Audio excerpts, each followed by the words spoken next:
Welcome back to the channel, Warhammer Man back in the studio, and today we're going to take a look at the LVO and just kind of have a little look at the quote-unquote meta watch breakdown and just sort of see the top 8, how it all panned out, and a little bit of the army composition and what's in store ahead. If you're new to the channel, make sure you like and subscribe for Warhammer 40,000, Kill Team Necromunda, Age of Sigmar, and of course warcry content as well. So we had the Adeptus Mechanicus, obviously took first place in the LVO. Not necessarily just because of the faction. We had a very strong player using them even after the nerfs. A nice balanced army took it home. So let's take a look at this article. At the end of January, the largest Warhammer 40,000 tournament in the universe came back with a vengeance. The Las Vegas Open has returned, and against expectations and more recent codexes, the Adeptus Mechanicus were victorious. And if you're not familiar with it, the Las Vegas Open takes place in Las Vegas, Nevada in the United States, and it is the largest Warhammer 40,000 tournament in apparently the universe, and also is run by Frontline Gaming. When their codex was released last year, everyone's favorite post-human techno-dogmatists made a big splash on the competitive scene. But they've been somewhat turned down since then, especially in the first balanced data slate last October. So we saw they got a big nerf to flyers and a couple other things, kind of changed the meta around a little bit, same with orcs as well. This did not deter Richard Sieglar, who made a clean sweep at LVO at the head of an indomitable cadre of Martians. He also won all 3 US Open events in 2021, and he's rapidly established himself as the unstoppable force in competitive Warhammer 40,000. So he won last year, he won this year, absolutely crushed it, went completely undefeated, and I watched a couple of his games on stream, and he is an absolutely phenomenal player. Very good strategy, and rather than trying to use like a bunch of broken units and exploiting that, he used basically like balance and redundancy in his list to take it down, which is what the game should be all about. So it says, when opponents are itching for melee, Richard Sieglar leverages his shooting units such as ballistari and rangers. And it will have a breakdown of the list. I already took a look at it previously in a video, but we'll look at some of the other stuff as well. So pre-tournament expectations had been especially high for 2 factions, the Golden Gods of the Adeptus Custodes and the Big Beasts from the new Tyranid Crusher Stampede Army of Renown. Both armies did well in many cases, but they were not unsatiable. So obviously we saw 2 Custodes armies make it to the top 8, and then we saw 1 of the Crusher Stampedes as well. And then we actually saw a combination of Tyranid and Genestealer Cult make it also. For instance, 2 finalists in last year's US Open Series jumped factions for LVO, with John Lennon joining the Custodian Guard and Brad Chester assimilating into the Hive Mind. Both are big names on the tournament scene, and both of them lost on day 1, proving that at an event this big, anything can happen. So we have the breakdown of the factions at the LVO 2022. We had 760 players in round 1, so that is the biggest tournament in the world for Warhammer 40,000. And then we had 243 of those were Imperial, non-Space Marine factions. That made up 30% of the field. 155 Space Marine factions, that was 19%, and that includes all sub-factions of Space Marines as well. We had 121 Chaos, and that is Demons and Marines, etc., 15% of the field. 113 XENOS for 14%, and that includes only Tau, Necrons, and Orcs. And then we had 89 Hive Mind, which was 11% of the field, and 83 Eldari, which was 10%. And the Eldari numbers actually is Eldar and Drukhari as well included in that. And then like Harlequins and all the other stuff is jumbled in there as well. So, and here we can see the breakdown. Basically, when it's all said and done, Imperial and Space Marines made up 49% of the field. So pretty much half of the gameplay. So when people wonder why Space Marines get so many more models, or it seems like Imperial gets favored, you know, in the end, it's because it's 50% of the total players, at least on the competitive scene. So players needed to win the highest possible scores to dodge the dreaded Shadow Round, an extra game for players ranked 5th to 12th, which guarantees that the eventual top 8 end up undefeated before they face off against each other. So what that's saying is, because of the number of players, at the end there is 12 undefeated players. So from 5 to 12, they have to play each other to get the remaining 4 of the top 8 spots. Otherwise, you would end up with, if you just took the top 8, you would end up with 4 players, based on points that were actually undefeated but didn't make it into the top 8. So that would kind of suck. So instead, because of how the numbers work out, they have those players play each other in the shadow round, and then the best 8 that are still undefeated once they get to the shadow round go forth. But the top 4 going into the shadow round don't have to play that extra game to make it to the finals. So hopefully I explained that good. Adeptus Custodes, Tyranids, and Drukhari dominated the second day. Somewhat surprisingly, not a single Orc or Space Marine player made it through the 2 days without at least one loss. So none reached the shadow round or the top 8. So no Orcs or Space Marines went undefeated to make it to the shadow round. So which was surprising because the Orcs were so strong prior to that. Space Marines are consistent, and there's often a lot of players, but they typically don't do well at these tournaments. And then also, because of like the power creep and everything, Space Marines are usually strongest at the beginning of an edition and then the end, because they almost always get a codex at the beginning of the edition and then some sort of like reborn codex or a whole new codex towards the end of the edition. So typically they're the best at the beginning and the end, and then the middle they're just kind of getting creeped on by everybody. So breaking down the top 8. The end of day 2 brought us a spicy top 8. The faction breakdown is unsurprisingly given the state of the meta, but it does contain new faces. Newer players have been sharpening their skills on smaller circuits over the past few years, and the final standings of this event below show the shape of things to come. So the top 8 players in order for 2022 LVO was first place, obviously, Richard Sieglar with the Adeptus Mechanicus. Second place was Matt Lorah with the Adeptus Custodes. And then third was Evan Tomchin with Adeptus Custodes as well. And I did break down all 3 of those lists already in a previous video. If you haven't checked it out, look at the actual list, talk about the differences between the 2 Custodes lists, some of the strengths, some of the weaknesses, etc. One thing I really like about Richard Sieglar's list is it is all production, Games Workshop, just regular bros. There's no Forge World in it. The other 2 armies, the 2 Custodes armies, both had quite a few Forge World models, either multiple grav tanks or between 2 and 3 of the Forge World Dreadnoughts. So a little less attainable for most people, just price-wise, in an already expensive hobby. So, and then fourth place was Alex McDougall with the Forces of the Hivebind, and that was a combination between Tyranids and Genestealer Cult. And then we saw fifth place was David Gaylard, and he has the Tyranids, and he was using the Crusher Stampede variant, which is the new basically like list formation that came out, and arguably the stronger of the Tyranid lists at the moment. And then we see sixth place, we had Anthony Vanella with the Drukhari list. And then we had seventh place was Ben Neal with Grey Knights. And eighth place was Raphael Joffrey with Drukhari. And they'll give us a little bit of a breakdown of the list, but they don't go into the specifics in this article. So for the Adeptus Custodes, we're tipped to win the event with their new codex. So obviously the new codex came out. A lot of Custodes players were complaining about it because they got a couple of smaller nerfs, like with the 2-up armor saves and 3-up invulnerable saves type things. But overall, they had so many more defensive stratagems and so many, just amazing things, not to mention points reductions. I immediately looked at the codex and knew that it was a huge buff. But to the untrained eye, it could seem like a nerf. The most common list featured Virtus Praetors, Trajan Valorous, Shield Captains on bikes with Wardens, Dreadnoughts, Galatis Grav Tanks, and Terminators used as optional units. So both the winning lists for the Custodes had all those things in them, just sort of like variances.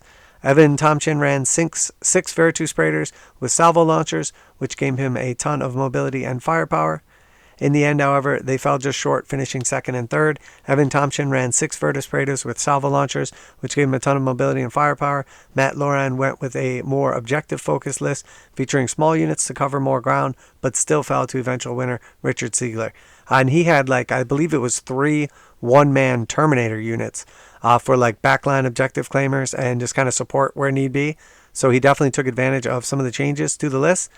They both had Trajan, both had Shield Captain on bike, the typical staples. One had 2 of the Galatis Dreadnoughts with the shields. The other had 2 of the Spear Dreadnoughts, the Achilles Dreadnoughts, and then 1 of the Galatis Dreadnoughts. And then the one with the 2 Galatis Dreadnoughts had 2 of the Grav Tanks as well. So definitely some Forge World representation in those lists.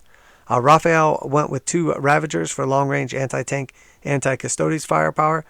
He had a nice army, but he ended up with a couple of hard plays. I don't want to say he played poorly, but he got kind of caught out in a couple of situations that definitely swung the game for him. As for the perennially powerful Drukhari, Anthony Vanella and Raphael Joffre had very different takes, finishing 6th and 8th respectively. Alongside the tournament obligatory Talos and Grotesque, Raphael went with 2 Ravagers for long-range anti-tank, anti-Custodes firepower. Anthony's list was more varied, including several Kronos, Court of the Archon, and 8 Hemoxtites. I don't even know what that word is. Hemoxitis. I don't know what it is, but we'll just pretend. And then Ben Neal's army was extremely mobile with 3 Nemesis Dread Knights and 1 Grandmaster Dread Knight. And for the record, the thick city list was that Drukhari list right there, which basically has the -1 damage and all those Talos buffs. And we actually saw that list take 2 big nerfs because the Talos and Kronos are no longer considered to be core units. And then on top of that, anything under Strength 7, over Strength 7 no longer gets the -1 damage buff. So more in line with typically what you would see from the -1 damage stuff, but definitely makes that list weaker after the tournament because of the FAQ / errata. So Ben Neal's army was extremely mobile with 3 Nemesis Dread Knights and 1 Grandmaster Dread Knight. So he took the typical Dread Knight list, which is 4 Dread Knights. 3 of them are just regular Nemesis Dread Knights, and then 1 is the Grandmaster Dread Knight, and they have a bunch of like psychic buffs and everything. They're obviously very strong, very durable, and can do a lot of damage output, but they do take up a big portion of the army. So this would be very similar to like what you might see with a Tau army taking like 4 Devilfish. They would have your 3 standard Devilfish and then like Long Strike as the 4th. Obviously not similar in purpose, but in the ability to be able to take more than 3 of a single data slate. So Ben Neal's helmeted the Soul Grey Knights list to make the cut, finishing 7th overall. He opted for 2 maximum size squads of Interceptors, 1 Strike Squad, and a Rhino. His army was extremely mobile with 3 Nemesis Dread Knights and 1 Grandmaster Dread Knight, which may be why he outperformed the other Space Marine armies. So obviously we did have technically 1 Space Marine army make it to the top, the Grey Knights, but they're their own faction, so they don't fall under the Space Marine category. They have their own benefits and also a lot less units available to them. We did see some changes in the Grey Knights list also, so we'll see how that works. But this list is extremely mobile in the sense that you can teleport the Dread Knights, so they have like great mobility. They already have like strong move and durability and damage characteristics. And then also the Interceptors have like a teleport ability as well. And then obviously a Strike Squad inside a Rhino is going to give it some pretty good mobility as long as it transports alive. So, and then tons and tons of Psychic, as each of those units is a Psyker with not only just regular Psychic powers, but lots and lots of smites as well. So have to be ready for those mortal wounds. Second and third spots were claimed by 2 very different flavors of Tyranids, the only faction to make it to the top tables without a new codex.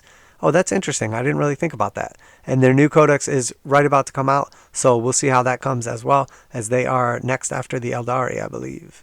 These chitinous beasties have a new codex on the way. Of course, I'm always like 1 sentence ahead. Like, I should just read what they say here. I don't need to add in my own flavor. Will they still be on contention for the top spot when it drops? Seems likely. Now, it was interesting, too, of note that we didn't see, obviously the lists were very separate, but the Big Bug Swarm did not use the Hive Guard, which is definitely a staple of like a strong Tyranid list. But we see here the breakdown. Alex McDougall brought 54 Termagants with Devourers.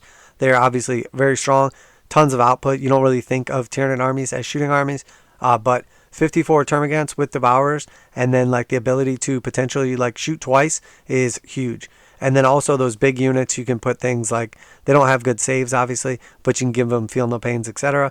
And then 6 Hive Guard, they have the ability to shoot without line of sight, so they're like super strong artillery unit, and again can be used to shoot twice, do extra damage, all kind of buffs. typically you don't need to buff them with like its durability stuff because they stay out of like line of sight, obviously like protected so they can't be shot. But this is more of a traditional list as opposed to the big bug list, the Crusher Stampede. You'll note that only one Crusher Stampede made it to the top 8, played by David Gaylord. As it's composed of only a few large monster units, it's more susceptible to variance. If a few dice rolls go poorly and you lose a monster earlier than expected, or if you fail a key charge or a psychic power, it can be much more difficult to recover. And that's the thing where like a ton of mortal wounds or something like a Grey Knights list can actually like do a lot of damage because you don't have a bunch of chaff that's taking those wounds. So if you have like say a monstrous creature or something that is like 200 points or something like that, and it has, say, just for easy breakdown, it has, say 10 wounds. Every wound you do to it is like 20 points worth of damage. As where if you have a bunch of like chaff in the way, you might be picking up like a 4-point unit. So it makes a big difference, the mortal wound output and stuff that you can do to those, or just damage output in general. So Alex McDougall shown with a more balanced list from the Forces of the Hive Mind. He's a faction specialist, having consistently played these chittering hordes for years. This time he brought 54 Termagants with Devourers and 6 Hiveguard, combined with the Adolin Jackals and Pure Strain Genestealers from the new Codex Genestealer cults. So this is common to see a couple of the characters from the Genestealer cult codex, and then a couple key units show up as well. The Pure Strain Genestealers can be buffed pretty awesome and then have like some cool little deployment shenanigans, and then Adolin Jackals are like the little motorbike bros that would be perfect for the new Necromunda coming up here. And again, very mobile and can do some quick damage and provide like a little durability or a little support where needed. So the flesh really is weak. Richard Sieglar has played Adeptus Mechanicus for most of his ITC season, and despite the ebbs and flows of the popular trends or new codex releases, he has stayed loyal to Mars. So here we see Richard Sieglar's list. If you have already seen my previous video, you might want to just skip ahead, but we'll go through it here. So it is Faction Adeptus Mechanicus, Subfaction Mars, Army of Renown, Skitarii Veteran Cohort. And then we see for the HQs, he had 1 Marshal for 55 points, Warlord, and then had his Warlord trait be Calculate Without Diversion. And then the relic was the Cantic Thrallnet. And then another Skitarii Marshal for 55 points with a Warlord trait Programmed Retreat. Relic was Exemplar's Eternity, Stratagems Mechanicus Locum, and Archaeotech Specialist. So obviously he has some stratagems that are pre-game that allow him to take additional Warlord traits and relics. Tech Priest Manipulus, 120 points with the Magnare Lance. Holy Order Logi, relic was the Raiment of Technomartyr. Stratagem was the Archaeotech Specialist. So once again, same thing. And then we have for the troops, he had 19 Skitarii Rangers, cohort veterans with the Omnispecs for 219 points, with a Warlord trait Firepoint, Telemetry Cache, and then Stratagem Host of the Intermediary, and then 19 more Skitarii Rangers with the cohort veterans Omnispecs for 219 points, 5 Skitarii Vanguard, cohort veterans for 55 points, 5 Skitarii Vanguard, cohort veterans for 55 points. So we see obviously redundancy there with the 2 large units, for a nice little brick of bros, and then, some nice abilities and stratagems that you can deploy on them, and then obviously a couple smaller units for backfield control and objectives. And then for the elites, we see 5 Sicarian Infiltrators for 95 points, 10 Sicarian Ruststalkers with Transonic Blades for 190, and then the relic was Temporacopia, Stratagem Artiofactorum, 8 Sicarian Ruststalkers with Transonic Blades for 152, a relic Omniscient, and the Stratagem Artiofactotum, and then 8 more Sicarian Ruststalkers with the Transonic Blades for 152. So again, we see here just redundancy. 2 units of 8 Ruststalkers, 1 unit of 10 Ruststalkers, and then 5 Infiltrators as well. So they have some deployment shenanigans. They're obviously fast-moving units. They can hit hard where they need to be, and they are mobile. So, and then for the fast attacks, we see 3 85-point Iron Strider Ballistaries, all with twin Cognis las cannons. So obviously those just, nice range support. They're quick. They have some cool little stratagems you can deploy on them. And because they're in units of 1, they can't be like, you can't shoot a massive like vehicle or something, add a unit and destroy a bunch of them, you have to target each one separately. So people start having to like split fire because they don't want to overkill one, or they're trying to be more efficient, and then you end up with one of these surviving. Or you can give them like, a -1 to be hit or something like that. They're also quick, so they can move around and use cover to their advantage to either stay out of line of sight or just to tactically be in the right place at the right time. And then for heavy support, we see 2 of the Scorpius Disintegrators with the Belarus Energy Cannons for 145 points each. And then finally, we have no Force Organization slot, a random Tech Priest Engine Seer for 85 points with the Holy Order Magi. And, obviously he can heal up. And then we can actually, the Disintegrators are some nice support. Again, pretty quick, but more of just like a staple kind of backline support. So we see quite a bit of mobility, a couple bricks of like solid troops, and then most importantly, we just see redundancy. He's not going for like super broken rules or like crazy shenanigans or anything like that.